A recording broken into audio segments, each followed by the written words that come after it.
नमस्ते। कानों की समस्याएं।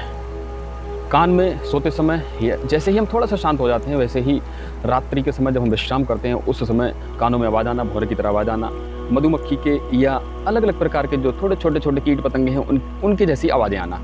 फिर उस कारण से नींद नहीं आ पाती, और जब नींद डिस्टर्ब होती है तो हमारा पूरा शरीर डिस्टर्ब हो जाता है। हमारे आंखों में सूजन रहने लगती है। नींद आने के कारण से हमें फिर चक्कर आना, मितली आना।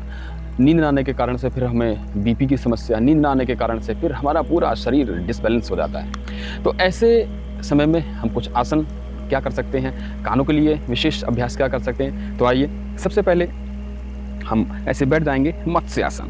तो मत्स्य आसन में ऐसे बैठे हम ये पैर रखे पद्मासन में बैठ जाएंगे। पद्मासन में ना बैठ पाए तो उसके लिए भी दूसरे अभ्यास हैं। आप हमारे साथ लगातार जुड़े रहिए, करते रहिए।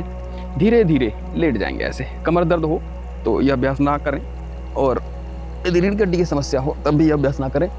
बाकी सभी लोग ऐसे यह अभ्यास कर सकते हैं। तो धीरे धीरे, हर्निया की समस्या भी है तब भी नहीं करेंगे ऐसे, या और ये वाले पोर्शन को उठा लेंगे। कैसे करेंगे? ये और ये, जितनी देर रख सकते हैं उतनी देर रखें।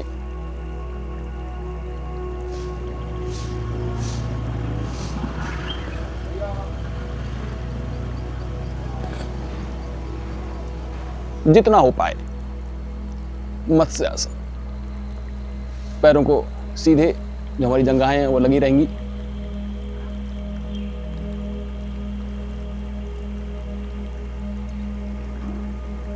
गर्दन पीछे की ओर, सांस सामान्य रहेगा। धीरे धीरे रिलीज कर दें और ऐसे ही पद्मासन को खोल देंगे, यहीं पर खोल देंगे। इसके कारण बहुत लाभ मिलेगा। हमारी जो थायराइड है उस ग्लैंड में, हमारी पिट्यूटरी ग्लैंड है एक्टिवेट होती है। पिट्यूटरी ग्लैंड एक्टिवेट होने से हार्मोन का सिक्रेशन बहुत अच्छे ढंग से होने लगता है। फिर से देखेंगे, उठे। बस इसमें यह ध्यान रखना है कि आपको कमर दर्द है तो उसमें थोड़ा अवॉइड करें। रीढ़ की कोई समस्या है उसमें अवॉइड करें। पद्मासन में बैठ जाएं, और पद्मासन में बैठते हुए ऐसे इसको पकड़ेंगे, या तो हम इसको पकड़ के धीरे से जाएं, धीरे धीरे ऐसे, और ये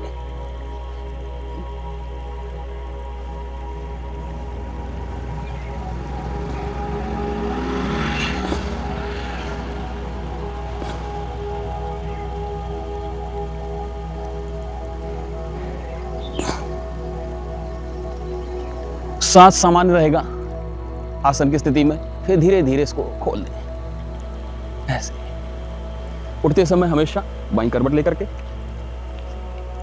इस प्रकार से उठेंगे। अगला आसन है कानों की समस्याओं के लिए ही, बाल आसन। सांस भरते हुए हाथ ऊपर उठाए और सांस बाहर छोड़ते हुए आगे झुकेंगे। पीछे से हिप्स उठेंगे नहीं, हाथ पीछे की ओर जाएंगे।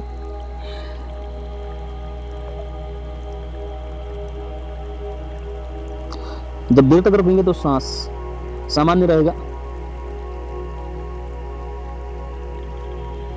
धीरे धीरे उड़ जाएंगे,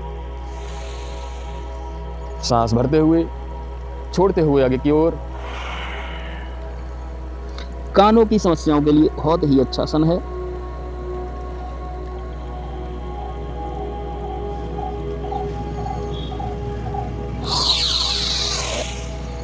धीरे धीरे आसनों को स्थिरतापूर्वक आराम से धीरे धीरे आगे झुकेंगे तो सांस बाहर जाएगी, और जब होल्ड करेंगे, रुकेंगे तो सांस धीरे धीरे सामान्य गति के साथ में, साउंडलेस ब्रीदिंग के साथ में चलती रहेगी ऐसे।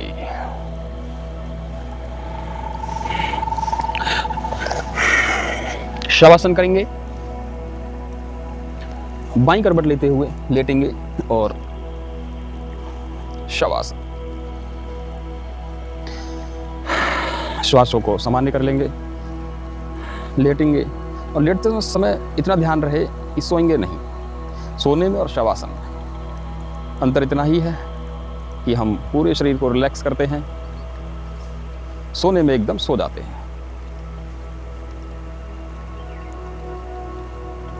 श्वास जो जा रही है अंदर, उसको, इसके स्पर्श को अपने लंग्स में, अपने फेफड़ों में, श्वसन तंत्र में पूरा स्पर्श को महसूस करना। धीरे धीरे श्वास लेते जाना।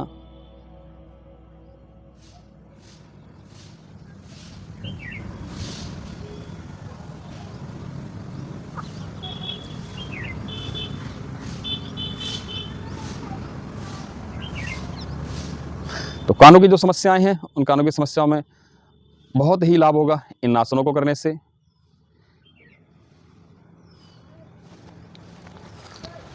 और भ्रामरी प्राणायाम, भ्रामरी प्राणायाम में जिस स्थिति में बैठना चाहें, यदि पद्मासन की स्थिति में बैठ सकते हैं तो पद्मासन की स्थिति में बैठ जाएंगे, और पद्मासन की स्थिति में ना भी बैठ पाए तो सुखासन में बैठ जाएंगे। भ्रामरी प्राणायाम, बीच वाली उंगली यहाँ पर लगाएंगे, हल्का सा दबाव देंगे, पहली वाली उंगली माथे पर लगाएंगे, दो उंगलियां जो नीचे हैं वो ऐसे नीचे फ्री रहेंगी। जो कान है, कान को बंद कर देंगे, नाक से सांस अंदर भरेंगे और सांस को बाहर छोड़ते समय मुंह से ना छोड़ करके केवल हम नाक से ही छोड़ेंगे। जब नाक से आवाज़ छोड़ेंगे तो भौंरी की तरह आवाज़ आएगी, और जब भौंरी की तरह आवाज़ आती है तो उसको बोलते हैं भ्रामरी प्राणायाम। आइए कीजिए, ऐसे कान को बंद करेंगे, ऐसे दोनों कानों को, और ध्यान केंद्रित करेंगे हम यहाँ माथे पर, आज्ञा चक्र में।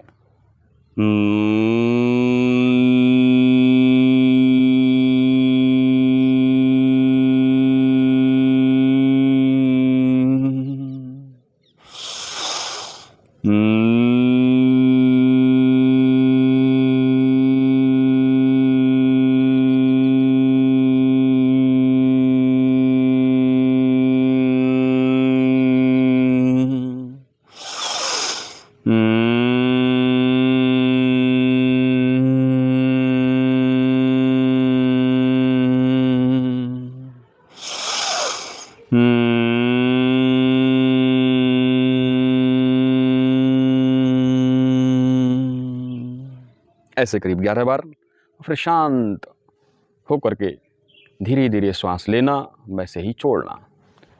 धीरे धीरे का मतलब स्वयं को भी आवाज़ नहीं आएगी, साउंडलेस ब्रीदिंग के साथ मन ही मन ओम का जप करते जाएंगे, परमपिता परमेश्वर को याद करते जाएंगे, उस परम सत्ता को याद करते जाएंगे, और धीरे धीरे इस मन में विचार लेके आएंगे कि हर सांस के माध्यम से मेरी ये जो कानों की समस्या थी वह दूर हो रही है।